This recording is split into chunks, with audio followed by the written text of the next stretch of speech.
అడుగుతున్నారు సార్? ఈ రెండేనయ్యా నాకు ఏదో ఒకటి ఇస్తే నేను పలానా తారీఖున పలానా నేను దానం చేసుకుంటాను. అంతకన్నా నాకేం వద్దయ్యా, నేను ఆల్రెడీ కష్టాలు పడి బతికానయ్యా. మనం మే 9 నుంచి ఆ తర్వాత ఎవరెవరి దగ్గరికి వెళ్ళి మనం కంప్లైంట్ చేసినాం, కమిషనర్ సిపి దగ్గర చేసినాము. చేశారు మా దుర్గా అమ్మాయి నా దగ్గర వచ్చారండి. నాకు ఫోన్ చేసి మా అబ్బాయిని చంపేస్తున్నారంట కృష్ణలంక పోలీస్ స్టేషన్లో, ఎవరన్నా జర్నలిస్ట్ని తీసుకొని రమ్మని చెప్పారు, అర్జెంటుగా రామా అని అన్నారు. సరే ఆ రోజు సాయంత్రం నేను వెళ్ళి ఏంటండి సిస్టర్ చెప్పింది, నీ కొడుకుని చంపేస్తాను, నువ్వు దండ రెడీ చేసుకోన్నారంట. ఎందుకన్నారు మీరు చంపేస్తానన్నారు, దండ రెడీ చేసుకోమన్నారు. 9వ తారీఖు అది 9వ తారీఖు కాదండి, తర్వాత వెళ్ళానండి. అయితే బయట అడిగితేనేమో అశోక్ అనే కానిస్టేబుల్ ఉన్నాడమ్మా పంపిస్తామని చెప్తున్నారు. ఎస్ఐ గారిని అడిగాను, ఎస్ఐ గారు ఏమో పైన ఉన్నాడమ్మా అని చెప్తున్నారు. సిఏ గారి దగ్గరికి వచ్చి అడిగితే ఆయన సరిగ్గా సమాధానం చెప్పట్లా. ఏంటి వీళ్ళు ఇలా చెప్తున్నారని నేను ఇంటికి వచ్చేసామా, నువ్వు రా రేపు పొద్దున్న తీసుకొని వెళ్తాను. మళ్ళీ ఈవిని తీసుకొని వెళ్ళాను. రెండో రోజు మళ్ళీ వెళ్ళానండి.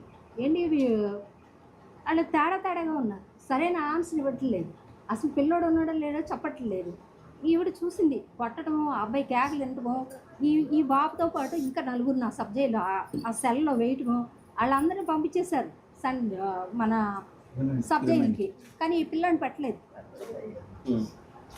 వాళ్ళ ముందే ఈయన్ని బాగా కొట్టారు, తలకి దెబ్బ తగిలి కళ్ళు తిరిగి పడిపోయాడు. కాళ్ళ గోళ్ళు తీసేశారు. ఒక డాక్టర్ని పిలిచి కాళ్ళ గోళ్ళు తీయించారండి. ఈ చేతులు 2 చేతులు వేసేసారు, 2 చేతులు బొట్టిన వేలు గోళ్ళు కూడా పీకేసారు, మెడ ఇరిసేసారండి. మెడగాడి ఇరిగిపోయింది. చూసామండి. లాస్ట్ టైంలో పిల్లోడు మా అమ్మని చూపించండి, ఇలా ఏలాడి పడిపోయి మా అమ్మని చూపించండి అని ఆఖరి టైంలో. అప్పుడు కూడా వాళ్ళ మనసు కరగలేదండి. ఇద్దరు నడవలేకపోతే 2 కానిస్టేబుల్స్, బాబురావు ఇంకోటి పేరు ఉంది అశోక్, భుజం మీద చెరొకళ్ళు పట్టుకుని ఈడ్చుకొని పైకి వెళ్ళి పడేశారండి. మా కళ్ళ ముందు కాదండి. మా లాయర్ గారు చెప్పారు, ఇంకో లాయర్ గారు చూసుకొచ్చి చెప్పారండి, వీళ్ళ బాబుతో పాటు అదే సెల్లో ఉన్న వాళ్ళు చెప్పారు. చెప్తే నేను మళ్ళీ 4 అడ్వకేట్స్ని తీసుకొని వెళ్ళాను. మాకు మాత్రం చూపించట్లా, వీళ్ళకి అమ్మకు తెలుసు. చూస్తున్నాను దాసేస్తున్నారు, పైనుంచి కేకలు వినపడుతున్నాయి. నాకు కొట్టుడు వినపడుతుంటే కిందకు వచ్చి ఇదండి మా అబ్బాయి అన్నాడు, మా అబ్బాయి రా కేక, నేను వెళ్ళిపోతాను, మా అబ్బాయిని చూపించండి అంటే, ఒకసారి చూపించండి అయ్యా, పోనన్నా చేయించండి అయ్యా, ఆడు చూడండి ఉండలేడయ్యా, నా బిడ్డను అంత అన్యాయం చేశాడయ్యా, నాకు చెప్పాడయ్యా, 2 సార్లు చెప్పాడయ్యా. నేను అతను కస్టోడియల్ డెత్ లాగా ఉందని చెప్పేసి డౌట్ వచ్చిందండి. ఎవరు సరైన ఆన్సర్ ఇవ్వట్లేదు. చివరిసారిగా గొడవేసి అడిగాను సిఐని, ఏం చేస్తావు చేసుకో, నీకు దిక్కున్న చాటు చెప్పుకో, రిట్టేస్తావా వేసుకో. డీజీపీకి కంప్లైంట్ చేశానండి.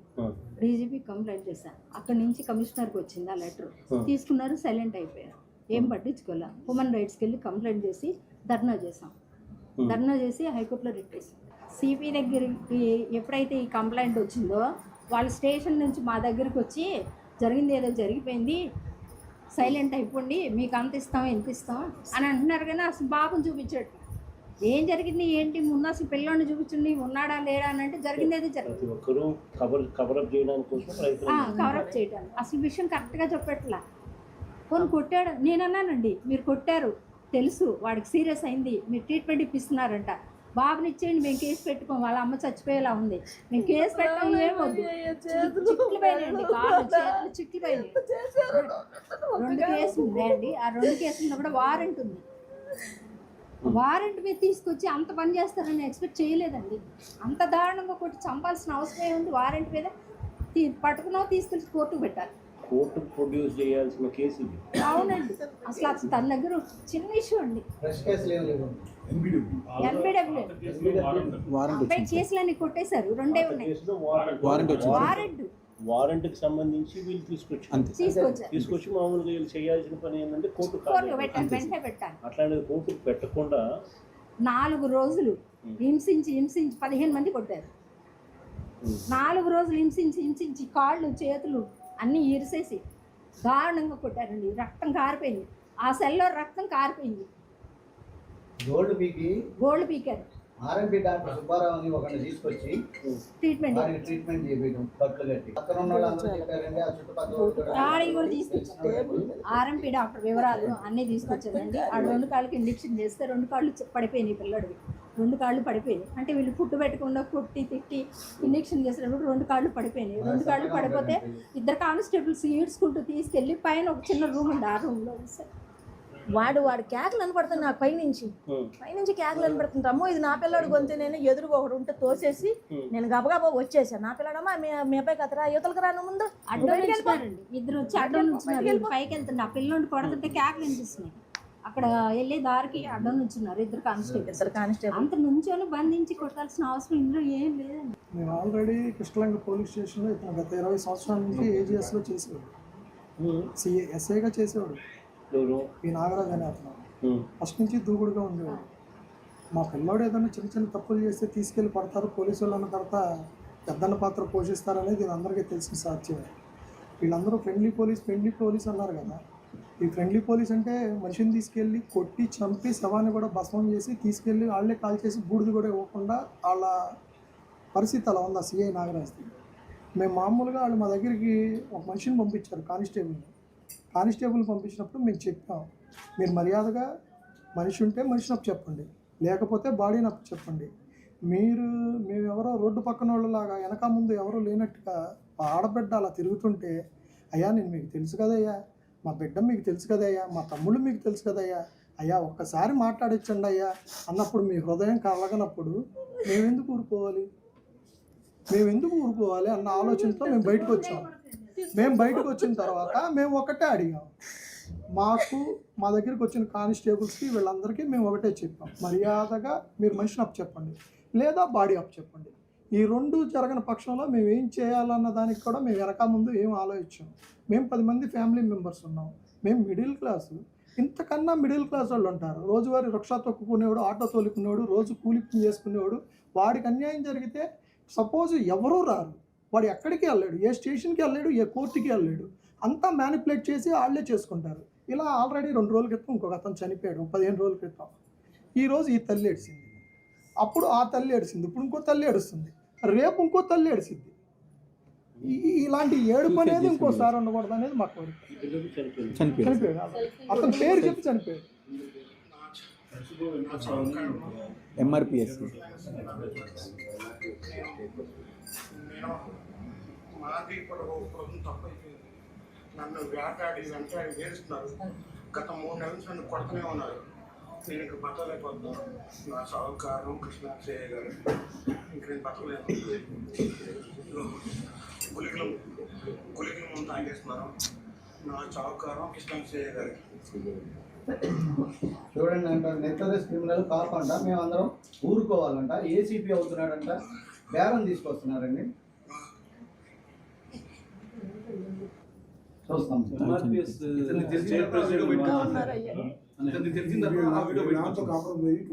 మేము బయటకు వచ్చిన తర్వాత మాతో పాటు వాళ్ళందరూ కూడా వచ్చారు. దేశంలో రొటీన్ గా ఇది ఒక పద్ధతి ప్రకారం జరిపిస్తాను. ఇతను అసలు మామూలు ఇది జరిగి ఇది మే 9 ఇది 1 month పీరియడ్ లో అంటే అదే నెలలో సిస్టమాటిక్లీ ఇద్దరు ఒకటే పోలీస్ స్టేషన్ పరిధిలో ఇద్దరు జరిగినారే అని అంటే దాని అర్థం ఈ సిఐకి వెనకాల సపోర్ట్ పై లెవెల్ నుంచి కూడా సపోర్ట్ పై నుంచి కింద దాకా ఉంది కాబట్టి ఎటువంటి యాక్షన్ తీసుకోవడం లేదు కదా. ప్రతి స్టేషన్ లో ఇటువంటి పరిస్థితి లాండ్ ఆర్డర్ మొత్తం కూడా అక్కడ అది తప్పింది, మొత్తం కూడా ఈ విధమైన పరిస్థితి. మా దగ్గరికి వాసు అని ఒక అతను వచ్చాడు, జనసేన అతను. మేము ఒకటే చెప్పాం, మేము రాజీ పడే మనుషులం కాదు, మేము ఎవరికి రాజీ పడాల్సినంత అవసరం లేదు, మాకు ఇస్తే మనిషినే ఉండే, లేదంటే డెడ్ బాడీ అప్పు చెప్పండి, లేదంటే కనీసం బూడిదన్నా ఉండే. అంతేగాని మీరు మా గుమ్మంలోకి వచ్చి మాతో రాజీ మాట్లాడారంటే మాలాంటి వాళ్ళ పరిస్థితుల్లో రేపు ఇంకోళ్ళ పరిస్థితి ఇంతకన్నా దారుణంగా ఉంటుంది. ఈ విషయాన్ని ఖండించాలని నేను మా అన్నయ్యకి చెప్పాను. ఏం చెప్పానంటే, ఇది బయటకు వచ్చే వ్యవహారంలో లేదు, నేను ఒకరోజు మార్నింగ్ మన అన్నకు పెట్టా, ఫోటోలు పెట్టా, రాంబాబు గారికి పెట్టా, ఇలా ఉంది సిచ్యువేషను, కొద్దిగా మీరు యాక్టివ్ అవ్వండి అని చెప్పగానే అన్న నాకు ఫోన్ చేశాడు. ఒకరోజు ఫోన్ చేసినప్పుడు ఇలా జరిగింది అని చెప్పి ఇంతమంది యాక్టివ్ అయితే ఇక్కడ దాకా వచ్చింది. Janasena incharge sir. అంగిశెట్టి వాసు అని చెప్పి ఆయన పంచాయతీ చేయడం తను పంచాయతీ అయితే చేస్తాడు. అతని కారులోనే తిరుగుతున్నాడండి, అతని కారులోనే తిరుగుతున్నాడు సిఐ. మేము 4-5 సార్లు చెప్పాం కూడా, మీరు మమ్మల్ని ఇబ్బంది పెడతాం కరెక్ట్ కాదు, మా వాళ్ళని ఒప్పిస్తాం, డబ్బులు అంత ఇస్తాం ఎంత ఇస్తాం అంటే. ఇప్పుడు ఆల్రెడీ ఒక అతను మే 9వ తారీఖు 10వ తారీఖు ఒక అతను చనిపోయాడు, మళ్ళీ ఇది 2. ఇలా ఇంకెంతమంది తల్లిలు ఏడుస్తారన్న ఆలోచనతోనే మేము బయటికి రావడం జరిగింది. మేము బయటకు రాగానే రాంబాబు గారు కానీ విష్ణు గారు కానీ వీళ్ళందరూ కూడా మాకు సపోర్ట్కి వచ్చారు. కాంగ్రెస్ పార్టీలో నర్రాజ్ శెట్టి గారు కానీ కొల్మకొండ గారు కానీ అందరూ వచ్చారు, ఆల్ పార్టీస్ అందరూ వచ్చారు, మాకు హెల్ప్గా నుంచున్నారు. అది జరిగింది సార్. అందులో క్లియర్ కట్గా కనిపించేది ఏంటంటే సిఐ పైనుంచి సపోర్ట్ ఉంది కాబట్టి ఇంత యథేచ్ఛగా జరుగుతాం.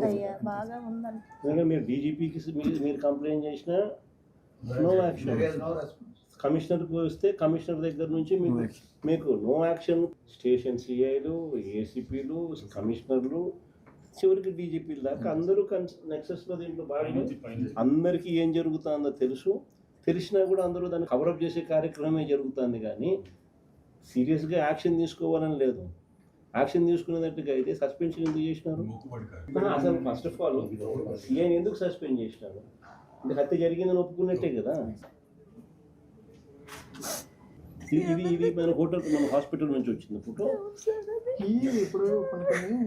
ఇప్పుడు వీళ్ళకి ఎలా పోలీస్కి ఎలా ఇన్ఫర్మేషన్ ఉంటుందో, ఆ స్టేషన్లో ఉన్న ఒక 5 ఖైదీలు కలిసి ఉంటే వాళ్ళ దగ్గర నుంచి వాళ్ళల్లో ఎవరో ఒకరు ఉంటారు కదా. ఒకసారి 10 మంది ఖైదీలు లోపలికి తీసుకెళ్ళినప్పుడు ఓ 4-5 కొడతా ఉంటే కింద ఉన్న 4-5 ఎవరిని తీసుకెళ్లారు ఏంటి అనేది ఇన్ఫర్మేషన్ ఉంటుంది కదా. వాళ్ళు బయటకు రాగానే మీ మేనల్లుళ్ళు ఇలా కొడుతున్నారని చెప్పి అక్క దగ్గరికి వచ్చి, అమ్మ మీ అబ్బాయి మీద ఇలా కొడుతున్నారు, 15-20 రోజులు తిరిగింది. మేమేమంటలా, ఆడబిడ్డ ఏడుస్తుంటే ఆ ఏడుపు కూడా కరగలేదని మా కోపం. లోపలికి వెళ్ళేటప్పుడు ఎవరైంది తెలవట్లేదు, నన్ను వెళ్ళవట్లేదు, అందరు అడ్డంగా బలలేసి కూర్చున్నారు. చూసారు చంపారని చెప్పింది. నన్ను నానా తిట్టులు తిట్టాడు, అందరి ముందు కూడా నన్ను తిట్టాడు. అదేంటయ్యా నన్ను తిడుతున్నా, నేనేం చేశాను అయ్యా అని కూడా అన్నా. నేను నా పేరు మహాంకాళి చంద్రం అంటారు, అలియాస్ పూరి అంటారు. ఆ రోజు వ్యవసాయ అనే వ్యక్తిని తీసుకొచ్చినప్పుడు అదే రోజు నేను స్టేషన్లో ఉన్నాను. అదే వాళ్ళు ఏం చేశారో ఏంటో మొత్తం నాకైతే తెలుసు. అలా అని చెప్పి ఒక తల్లికి జరిగిన కష్టం ఇంకో తల్లికి జరగకూడదని చెప్పి అయితే నేను చెప్తున్నాను. కొద్దిగా అర్థం చేసుకోండి. ఈ వీడియో చేస్తానికి కూడా నాకు భయం వేస్తుంది కానీ చెప్తున్నాను. అతన్ని తీసుకొచ్చి నన్ను లాకప్లో ఉన్నప్పుడు చిత్రహింసలు పెట్టారు, అది నేను చూశాను. నేను బయటకు వచ్చి చెప్దాం అనుకున్నా, చాలాసార్లు నాకు జరిగింది. నేను ఆల్రెడీ జోన్లై కొట్టి దగ్గరికి వెళ్ళి ఎట్లా చేస్తున్నారని చెప్తే లాయర్లు కూడా కొంతమంది తెలిసిన లాయర్లు కూడా పోలీసులకి సపోర్ట్ చేశారు. ఆ రోజు సపోర్ట్ చేయడం వల్ల మేము ఎవరికి ఏం చెప్పుకోలేకపోయాము. అదే గోడ మీద నుంచి దూకి తీసి పడిపోయినా కూడా మనిషిని చూస్తా కూడా మంచి నీళ్ళు పోయకుండా వెళ్ళిపోయారు. ఆ వ్యక్తిని వాళ్ళు ఏ విధంగా అయితే ఎక్కడి నుంచో తీసుకొచ్చి చిత్రహింసలు పెట్టి ఆ రోజు మాత్రం స్టేషన్లో చేసింది అదైతే ఎవరికి గ్రాహ్యం కాదు. నీకు ఇలా తెలిసిన ప్రకారంగా అయితే నువ్వు ముద్దాయి నీకు అరెస్ట్ వారెంట్ ఉందంటే నువ్వు పట్టుకొని LPW వారెంట్ అది కోర్టులో పెట్టాలి. కానీ ఇలా న్యాయంగా అన్యాయంగా అదే మనిషిని తీసుకెళ్ళి నువ్వు జైల్లో పెట్టాలి. అమ్మ తల్లి గారు బాగుందా బాగోలేదా నా కొడుకు ఉన్నాడని కూడా ఒక ఆచూకీ అనేది తెలుసుకునేది వాళ్ళ అమ్మగారు. నువ్వు అలా అని చెప్పి జైల్లో పెట్టకుండా ఇంకా ఏం చేయకుండా ఇలా స్టేషన్లో అన్ని రోజుల నుంచి కొన్ని చిత్రహింసలు పెట్టి వాళ్ళకి ఏమి చెప్పకుండా నీ మనిషిని చంపేశానంటే అది న్యాయం కాదు. చూసే జనాలకు కూడా నీకు ఎవరికైతే అప్పుడు భయపడుతుంది సార్, అక్కడ మీద కూడా మళ్ళీ అటెంప్ట్ చేస్తారని చెప్పి భయపడుతున్నారు. మేము కూడా భయం లేదు కాబట్టి మేము బయటకు వచ్చి గట్టిగా అడిగాం కాబట్టి ఈ విషయం బయటకు వచ్చింది. ఆ తర్వాత అందరిలో ఇప్పుడు ఎవరికైతే అన్యాయం జరిగిందో వాళ్ళందరూ కూడా 1 by 1 బయటకు వస్తున్నారు సార్. అది అందరం మీకు సపోర్ట్గా లోతైన ఎంక్వైరీ జరగాల, సస్పెన్షన్ వీళ్ళకే కాదు.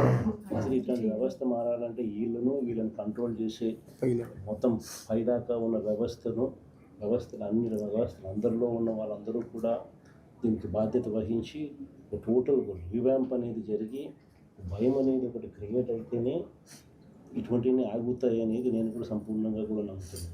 ఖచ్చితంగా విల్ ప్రెస్ ఫర్ అన్ని రకాలుగా మీకు సపోర్ట్ చేసే విషయంతో